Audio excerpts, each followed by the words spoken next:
দেশের প্রচলিত আইনে অভিযুক্ত সেনা কর্মকর্তাদের বিচার হবে মন্তব্য স্বরাষ্ট্র উপদেষ্টার। সেনা সদরের সিদ্ধান্তকে স্বাগত জানালো বিএনপি ও জামাত। সেনা সদরে পৌঁছেছে গ্রেফতারি পরোয়ানা চিফ প্রসিকিউটর। মানবতা বিরোধী মামলায় শেখ হাসিনার বিরুদ্ধে যুক্তি তর্ক উপস্থাপন শুরু, ট্রাইব্যুনালের ফেসবুক পেজে সরাসরি সম্প্রচার।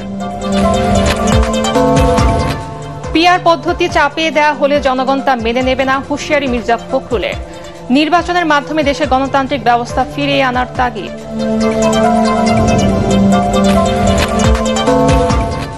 তরুণরাই সমাজে ইতিবাচক পরিবর্তন আনবে, মন্তব্য প্রধান উপদেষ্টার। ওয়ার্ল্ড ফুড ফোরামে যোগ দিতে ইতালির উদ্দেশ্যে ঢাকা ত্যাগ।